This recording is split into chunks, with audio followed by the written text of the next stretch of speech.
இந்தியாவிற்கான புதிதாக பொறுப்பேற்றுள்ள ஆஸ்திரேலிய தூதர் மரியாதைக்குரிய மிசஸ் சிலாய் சாகி அவர்கள் மரியாதை நிமித்தமாக இன்று நம்மை சந்தித்தார்கள். இந்திய ஆஸ்திரேலிய சுகாதார சேவைகள் பற்றி பல்வேறு கருத்துக்கள் பரிமாறிக்கொள்ளப்பட்டது. அத்தோடு ஆஸ்திரேலிய நட்புறவை வளர்க்கும் திட்டங்கள் குறித்தும் அவர் பல்வேறு வகைகளிலான செய்திகளை எடுத்துச் சொன்னார்கள். பொதுவாக ஆஸ்திரேலியாவை பொறுத்தவரை சற்றொப்ப 10 லட்சம் இந்தியர்கள் வசித்து வருவதாகவும் அதில் பல்லாயிரக்கணக்கான தமிழ் மக்களும் அங்கே வாழ்ந்து வருவதாகவும் மகிழ்ச்சியோடு எடுத்துச் சொன்னார்கள். ஆஸ்திரேலியாவை பொறுத்தவரை அங்கே முதியோருக்கான மருத்துவ சேவைகள், அதேபோல் பெண்களுக்கான மார்பக புற்றுநோய் பற்றிய அந்த மருத்துவ திட்டங்கள், மாற்றுத்திறனாளிகளுக்கு வழங்கப்படுகிற மருத்துவ திட்டங்கள் மற்றும் உதவிகள் போன்ற பல்வேறு விஷயங்களை எடுத்துச் சொன்னார்கள்.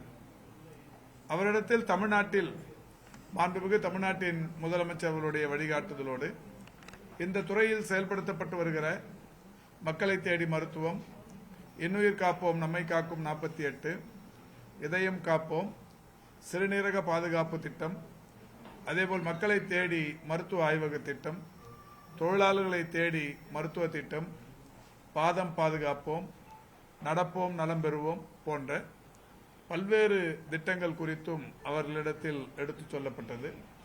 குறிப்பாக நடப்போம் நலம் பெறுவோம் என்கின்ற அந்த திட்டம் அவர்களை மிக கவர்ந்த ஒன்றாக இருந்தது.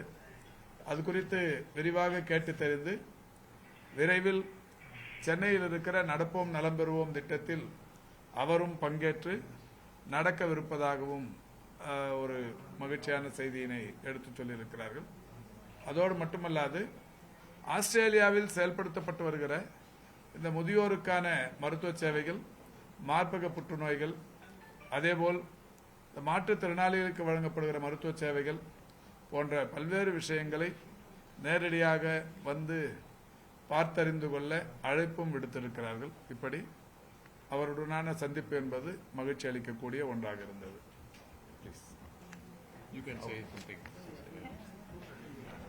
Vanakkam. It was a pleasure for me today to meet with the Minister. We discussed cooperation that Australia is currently doing with India, but also we discussed priorities for health for Tamil Nadu and what areas in which Australia is working on. And I recognise that Tamil Nadu is a leading state in India in terms of health initiatives and advanced medical tech.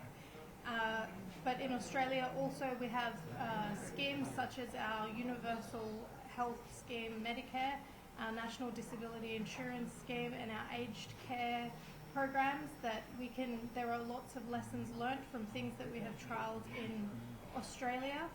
I've invited the Minister to come to Australia so we can further explore some of these opportunities.